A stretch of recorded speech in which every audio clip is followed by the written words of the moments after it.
evening, everybody. Good catch. We're going to go ahead and get started here.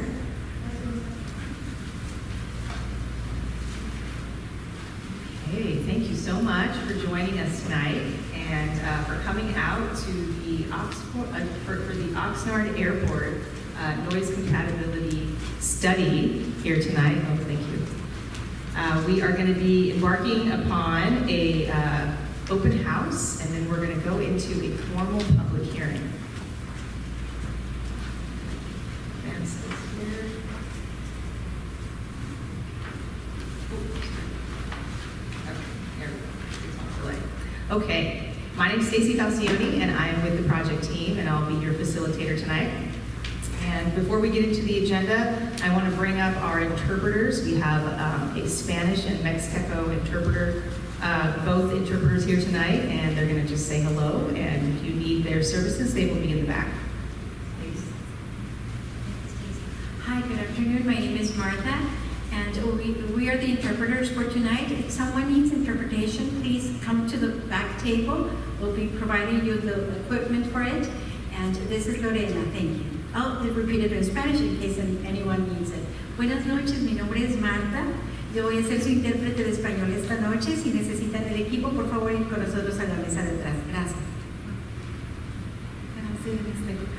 Taza bintisati tu dena mazio kiri chita rukani chisa sa nira ka anira taranta kwa antumuni hungo kabe no mesa satana. Taza enjoy.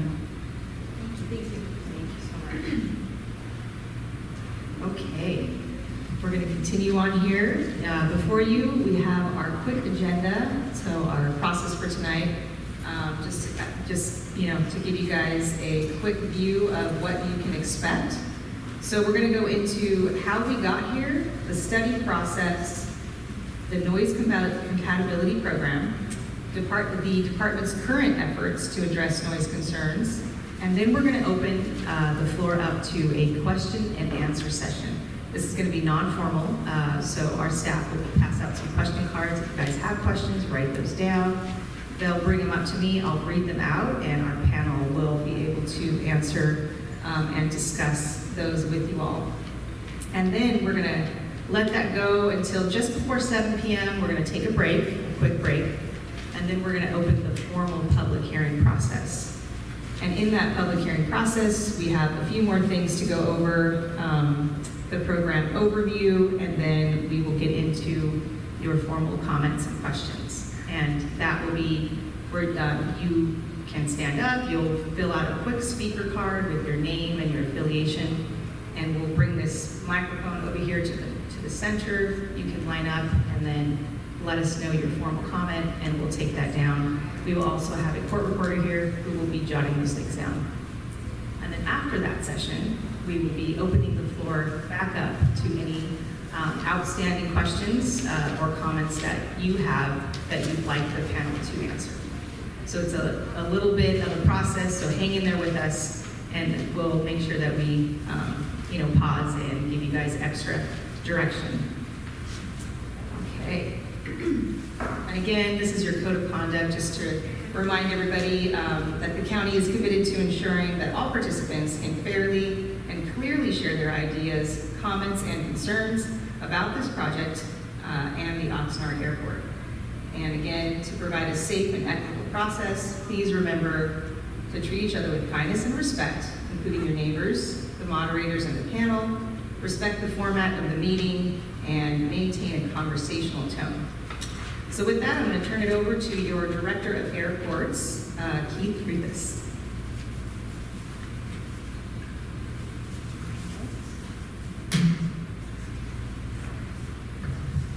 Stacy, thank you.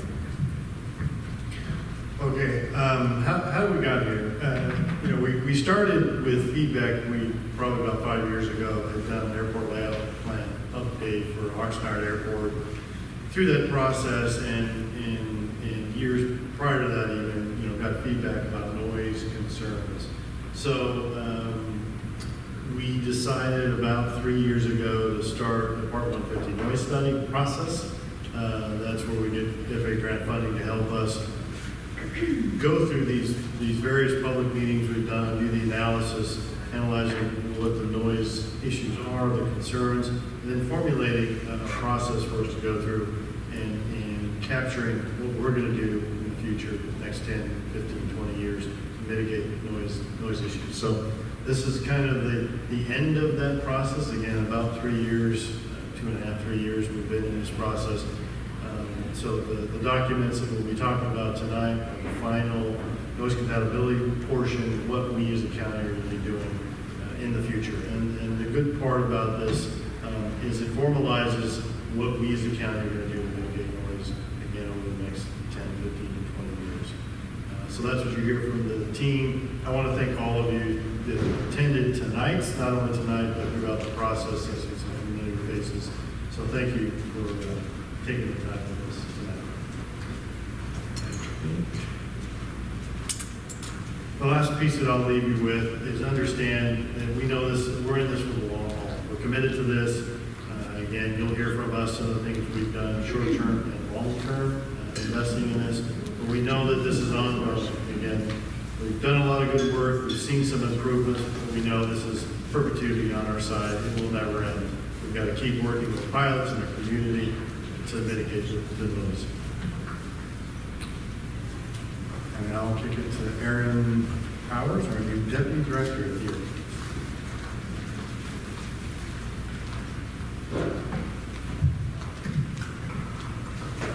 Good evening. For my part of the evening, I'm here to walk you through how the study has progressed over the last 2.5 years and what the next steps look like. Just as a reminder, the FAA's Part 150 noise study is really made up of 2 parts. The first part being the noise exposure map part of the study. This is where those maps were developed. And the second part of the study, I apologize, the noise compatibility plan. Those 2 parts were kicked off in 2022. We began the information collection, and in 2023, we actually were able to hold our first public workshops. We also, in 2023, conducted community noise measurements over a 4-month period. We held a second public workshop, and then at the conclusion of that process, where we had collected comments along the way, we submitted the noise exposure map portion of the study to the FAA for review. The process with the FAA to review that, can take some time, and so we went ahead in 2024 and kicked off the noise compatibility plan, which is really the part we also thought that our community would be most interested in, because this is where we get to explore the alternatives on how the noise exposure maps are applied to their community, and perhaps what we can look at to help mitigate any issues. So when we did kick that off, we did it with a community listening session in June of 24, and then we held a third public workshop in October.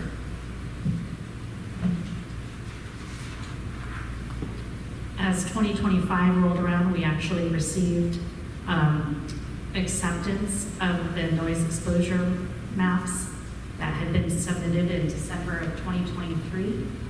And then and that sort of brings us to last month. We hosted the final revision of the noise compatibility plan, and we opened up public comment that began on July 3rd, and that will be going through, I actually believe it's August 19th. So I apologize if you say August 18th up there, but it is August 19th. I know that we will be collecting any comments. So you have the opportunity over the last month to provide written comments. You will have the opportunity tonight to verbally provide it during the hearing if you wish. And then we also will have comment cards that you can submit in some boxes we will collect at the end of the night. Or if you wish, you can go online to the study website and submit written comments through August 19th. And that that brings us to our public hearing tonight, where we will be wrapping up this process. And I want to talk about next steps. Once we have collected all the comments and the period is closed, we will be providing written responses that will be part of the record and will be part of the noise compatibility plan. And that final package will be taken to our airport advisory boards, to our board of supervisors, and for approval. And then once we receive that approval, we would be able to submit the full study to the FAA for review and acceptance. I am now going to turn it over to Jeanette. I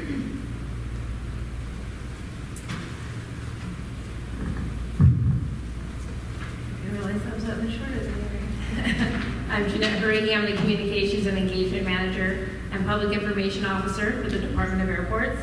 My role this evening is to acknowledge and point out that many of you probably realize that prior to about 3 years ago, there wasn't a lot of community engagement from the Department of Airports, not a lot of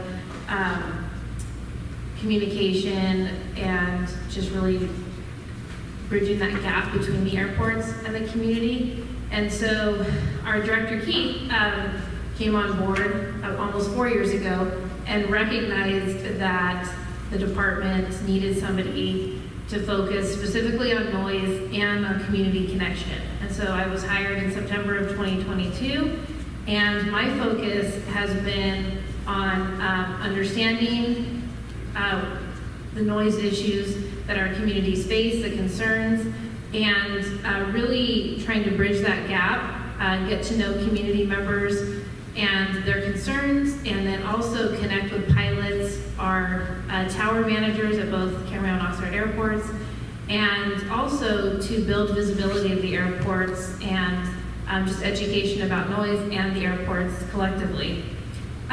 So again, my heavy focus has been on noise, it's been on connections with the community. We've expanded and enhanced our public outreach and communication. So in addition to addressing noise calls that I receive, I'm also working to communicate with the public. We have an e-blast, a community connection email list to send e-blasts regularly with any updates related to the airports, whether it impacts the community or not at some level, it does impact the community. And so good news, things that are related to noise, anything, we're sending all of that out to the community to extend that, again, to bridge that gap and extend that communication to all of our stakeholders. And then we've also really bumped up our visibility in the community with education and trying to let folks know what's going on at the airports and just all things airports. And so that's really been our focus, and we're continuing to look to ways to build that visibility and that education. We've implemented the Fly Friendly BC program, so that was launched when I started in September of 2022. And we had an initial fly-in event that year. This year in June, we hosted our 4th annual Fly Friendly BC fly-in event. This year it was held at Camarillo Airport, but pilots from Oxnard Airport and Camarillo Airport attended. We had our tower manager from Oxnard Airport there. It was our highest attendance so far.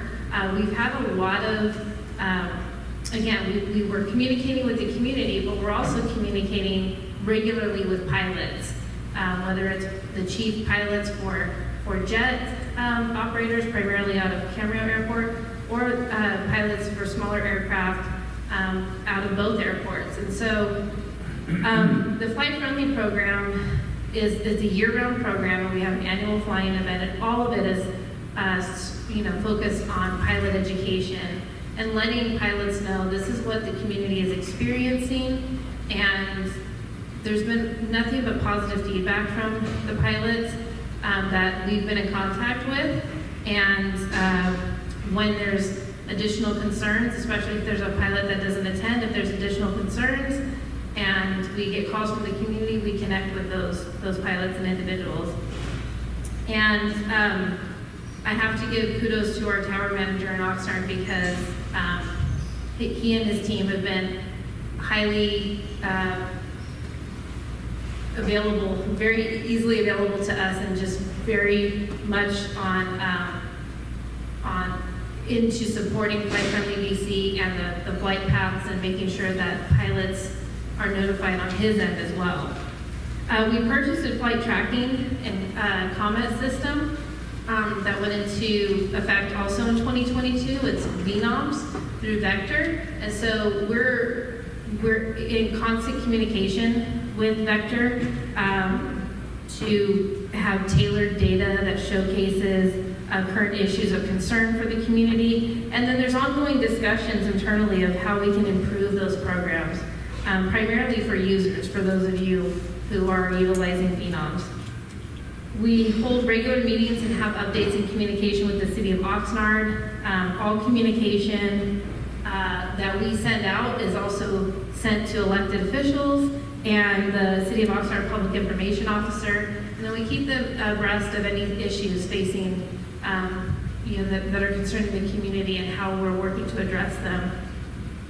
And then expanded the Flight Friendly VC program to include touch and go information. So touch and goes have always existed as part of Flight Friendly VC program, but now there's a heavier focus being made to communicate via gate signage at the airports, education with pilots, again, that partnership with our tower team. All of it is crucial in ensuring that Flight Friendly is a success. There's never going to be a time when we're not looking for ways to improve Flight Friendly, to improve our communication. There's always room for improvement. There's always going to be changes. And so really, I'm here to listen. Our team is here to listen, but I'm here to listen, to receive your calls and your emails, and just really try to work to, again, bridge that gap. So, sorry, I have to be here next.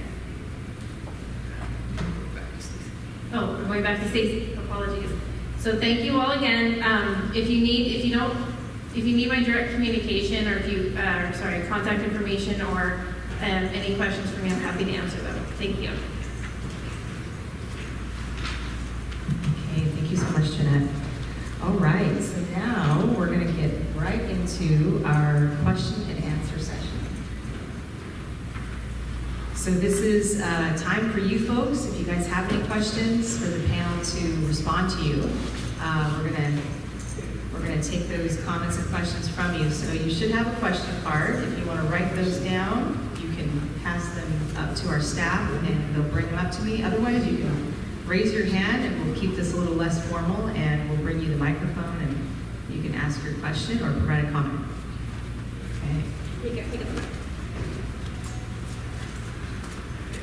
Testing.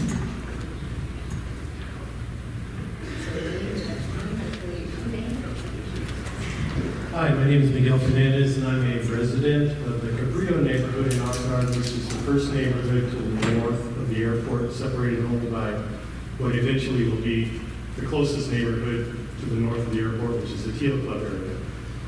I personally am an advocate for the airport. I love airplanes and helicopters, aircraft of all kinds. I don't have a problem with normal day-to-day operations at the airport where planes come in and they leave. I have a big problem with touch and goes and a lot of orbits being run around the airport by helicopters, especially. These helicopters are much noisier than fixed-wing aircraft. And the helicopters, I'm not sure whether it's training, I'm not sure if it's schools, I'm not sure if it's just license updates or something like that, but there's helicopters that go around and around and around and around the airport for long periods of time.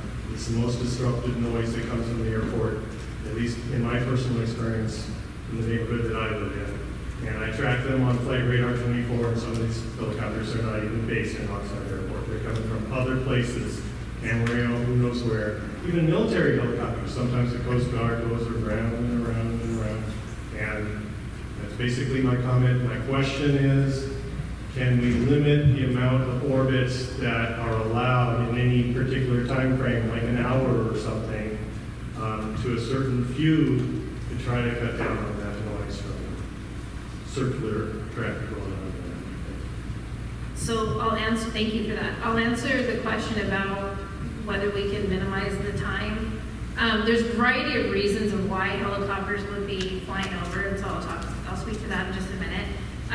Airspace is federally regulated, so we do not have the control or power to say, hey, you can't fly there, or you need to limit your time in the air. We can communicate with pilots. So as far as touch and go activity is concerned, Fly Friendly BC was designed to have a better balance of air traffic so that one community is not inundated. And for those of you that are part of our email list, and if you're not, I encourage you to go to our website, and at the bottom of the homepage, you can join our mailing list. For those of you that are part of that, you will have received a communication a couple months ago about an increase in air traffic because of closures at Van Nuys Airport. Again, we can't control who comes or how long they stay in the area. Our tower team does communicate as much as possible to pilots within their power of, hey, let's be mindful of the community. So Van Nuys training runway, the training runway specifically was closed, so a lot of aircraft were coming here to train. And so for several months there was a significant increase in air traffic, which you probably experienced and noticed. And additionally, summer months just tend to be a little bit heavier anyway, with a decrease in the fall and the winter. As far as helicopters go, there's a variety of reasons. There are trainings that happen with the fire department, and sometimes a Colson helicopter was doing trainings throughout the county a couple months ago also. And then there's also survey work that's done by Southern California Gas Company, Southern California Edison. Those helicopters are not labeled for either of those entities. They usually contract that out. And so that survey work is low flying helicopters for long periods of time over specific neighborhoods. And it is a disruption to the community. And so when we're made aware of that from Edison or from the tower or gas company, we try to stay in communication with all of them so that we can send communication out to the community, letting you know this is what it is. There are agricultural, there's spraying that happens with some of the helicopters and all that over the agricultural communities. So there's a variety of reasons. But all this to say, if there's a particular disturbance on a day where it's just lots of rounds of helicopter, I do encourage you to reach out to me and let me know, and I can look into what the reason is. Does that answer your question okay? Partially, but I can see from the rules that we should just let everyone have a chance, and maybe I can come back to that later on. Okay. Thank you. My name is Gilbert Peters, and I live in the same neighborhood as the previous questioner. I'm not against general aviation. I have a private pilot's license myself, for over the years. When I moved into the neighborhood, I understood that I was under the pattern. But it's never been a problem, and when things came over, I just see that was coming. The last couple of years, however, I guess there's been an increase in training activities, and the touch and goes have been constant, or at least a year now. We have a constant parade of touch and goes flying over our house. They're a bit far to the north from the airport, according to what a standard pattern should be. So my question is, it's become annoying because it's so constant. But my question is, would it be possible to limit touch and goes to Camarillo, since Camarillo's standard pattern doesn't have to overfly any neighborhoods? They go to the fields. If they have to extend their downwind, then they'll come to the border of the old town, but never directly over Old Town. seem that if you could restrict touch and goes to Camarillo, it would be less than like Thank you for the comments. As to give Jeanette a break, trade off here, as you mentioned, the airspace is federally controlled. You probably know that as a pilot. So we can't dictate where, when aircraft are flying. We can, which is what Jeanette focuses on, is work with pilots to kind of express what the issues are and see if we can tighten the patterns, other things like that. So those are things we do. And so communicating with our office helps us prepare that as we work with the air traffic team locally, both airports. But we are prohibited from, directing or requiring pilots to fly at a certain airport or not at our airport for certain times, things like that. or touch and goes trainings. I mean, I have no problem with regular activity. Any of those controls would be, they call it grant assurances, when we take federal grants to do improvements for the airports. Those are all things we abide by, which means we can't control that, those kinds of things. We can do it informally, which we do, working with pilots, locations, directions, those kind of things. And again, communicating what the issues are with our communities. And so, again, communicating to us helps us with those. Any comment? I'm the manager of the control tower at Oxnard, and we do our best to try to keep the patterning closer to Teal Club, but we get aircraft that don't always comply with that, and it's usually aircraft that are not from around here that come, and so we tell them, hey, you need to turn, but they don't always do it. But we do our best, believe me, and I'm aware of the situation. I try to get these guys fly over the fields, not the houses, and some of them will comply, but some of them just don't do it. So those are part of the partnerships, again, when Jeanette meets with flight schools and pilots in the area, we kind of point out those issues. So instead of the burden just falling on the air traffic folks at Oxnard, those are topics that Jeanette will talk about in our annual discussions. Hey, here's what we're seeing. Can you pass that to your students, those flying in from them? We had reached out through the process. We had, I think, 37 flight schools throughout the LA region kind of utilizing airports. So those are the education that we go on to. Yes, and it's not just our airport. That's what airplanes are doing all over. Our airplanes are going into LA. I mean, that's part of the training, is going to different airports.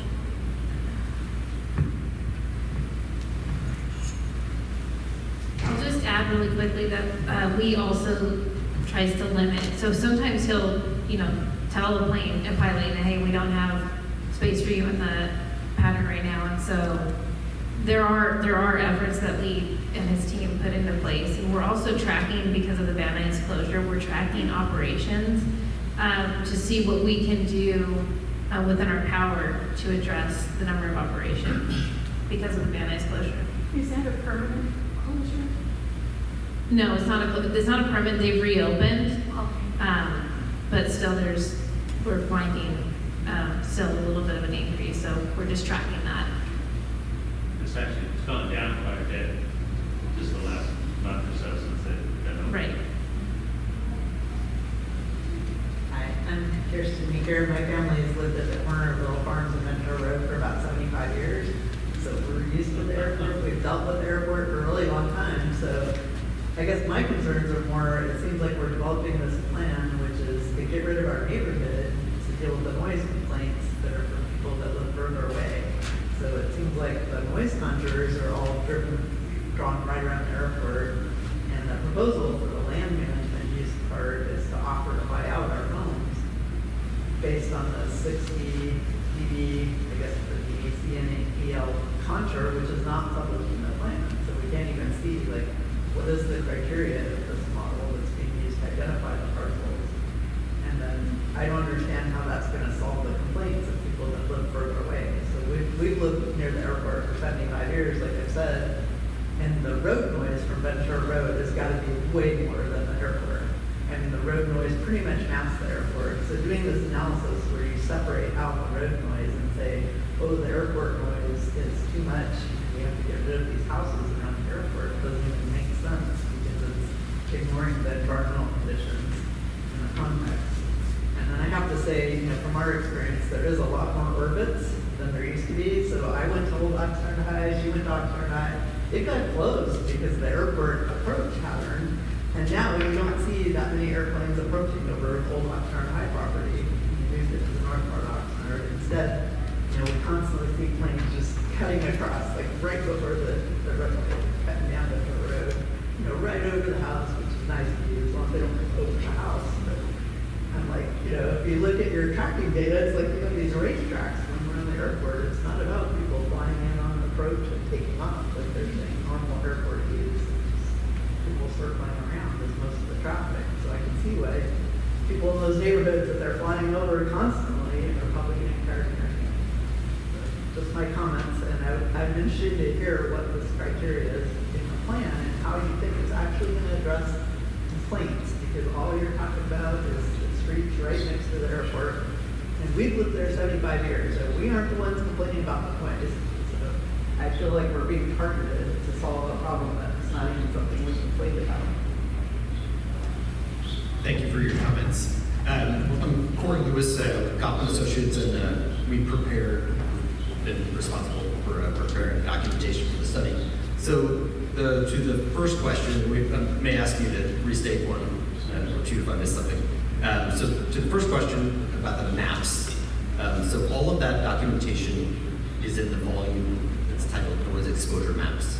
So that's chapters 1 through 4, and those are on the study website. So that has, it has the aviation forecast, that's chapter 2, and it has the methodology for developing the noise exposure contours. And then those noise exposure contours have been accepted by FAA, that they go through a process, a review process, and that is the foundation for developing the measures that are in the noise compatibility program. So we look at the results there, and maybe at the break I can direct you to. It says in the plan that they're not required to be published, but they aren't in the document. That's what it said in the chapter 6 of the land use plan. So I don't understand why you're going to be required to publish them if that's the criteria you use to identify the property. Sure. Let me, Corey's kind of talking about the technical side. So the maps we have produced are FAA required. So we go through this process of defining the contours. But going specifically to your question, and I want to be very clear, we're not requiring to purchase homes. That's an option in the FAA process to do that. And that would be a long process in which we would talk to the landowners, do they want to sell, all those kind of things. That's going to affect our neighborhood. Right away, you're going to affect property values because all of a sudden you're saying, you know, these properties have this cloud over them that the airport doesn't really want the residents here. Well, right? It's not what the intent is. Again, it's following the FAA requirements. Where are the contours? And if you're within those contours, it allows federal funding to mitigate purchase or insulate homes.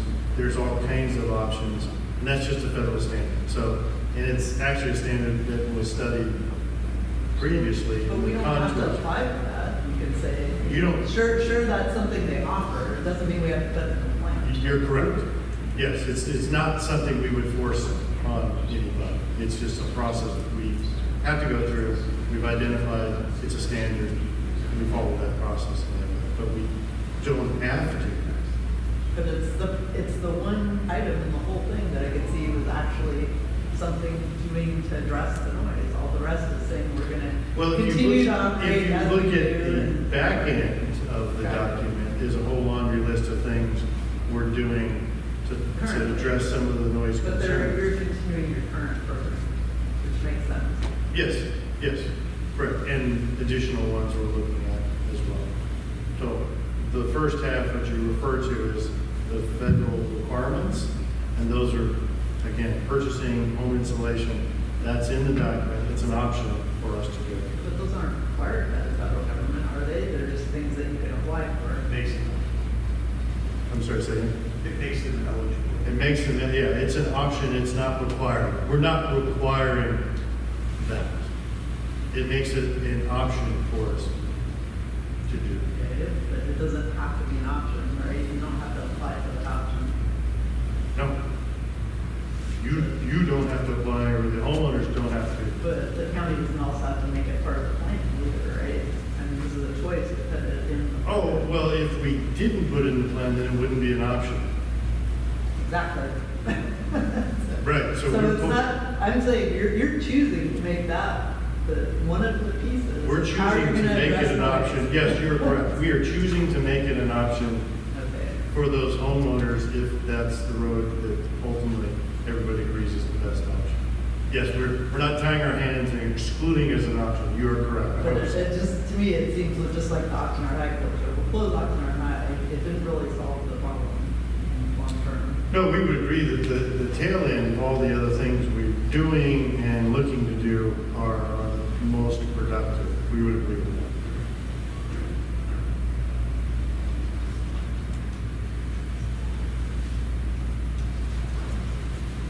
Anybody else? You can say your name, sir, and your affiliation.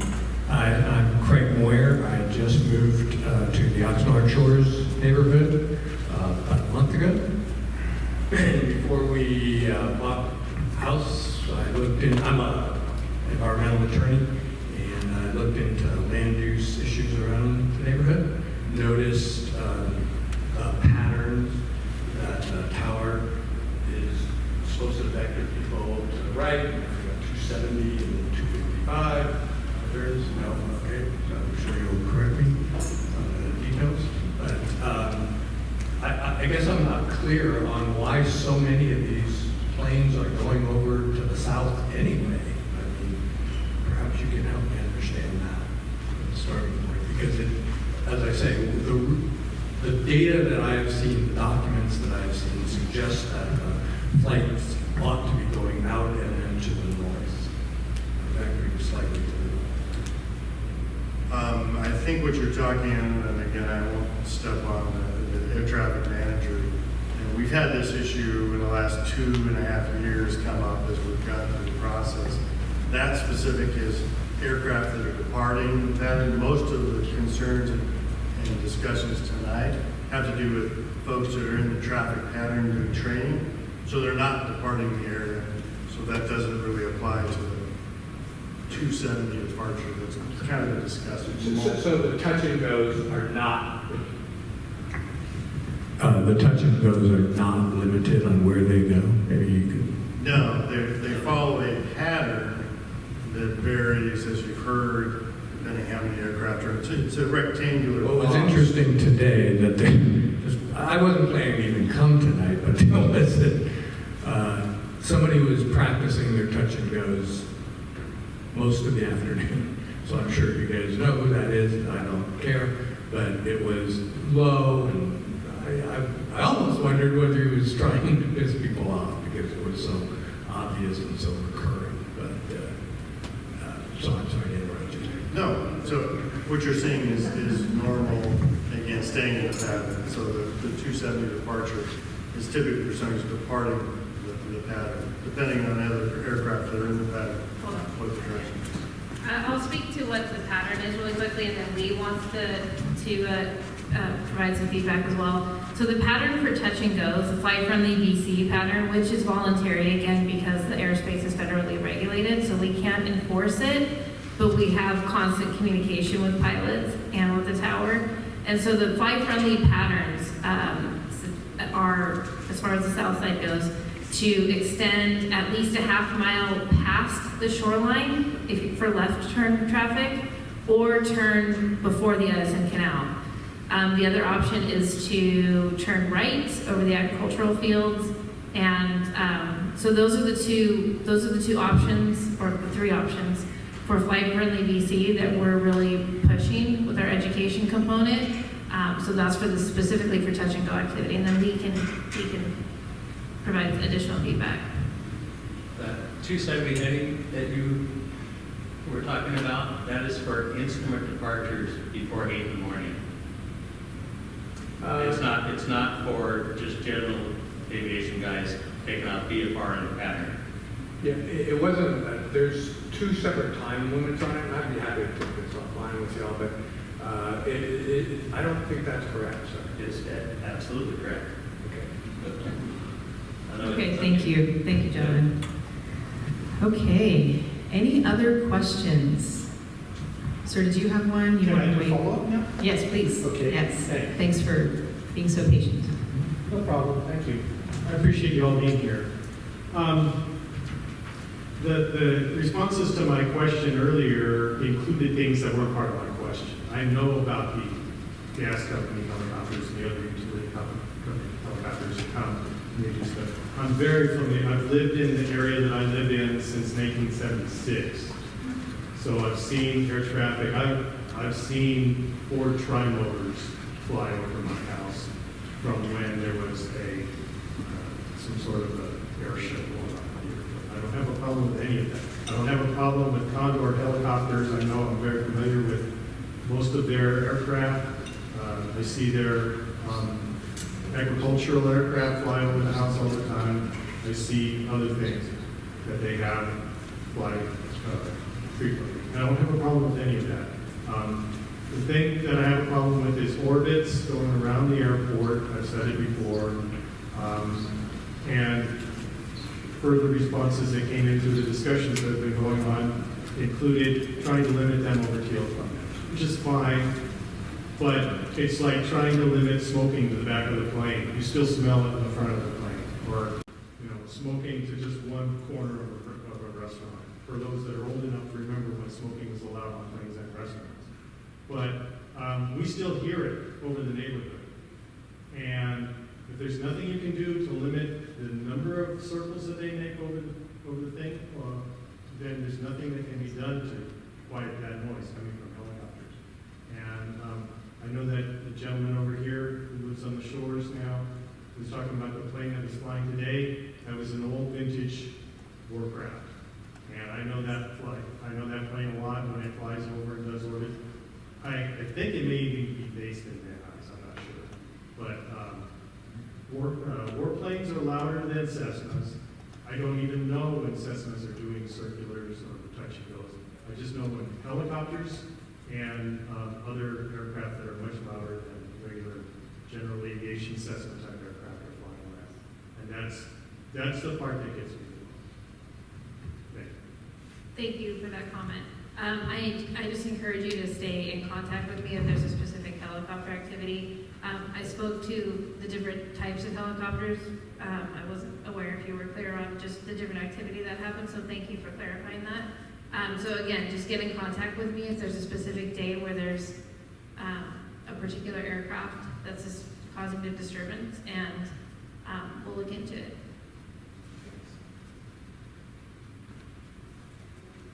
Okay, we have about 5 minutes left before we close up the open house and get set up for our formal public hearing. Does anybody else have any other question or comment that you'd like a response to?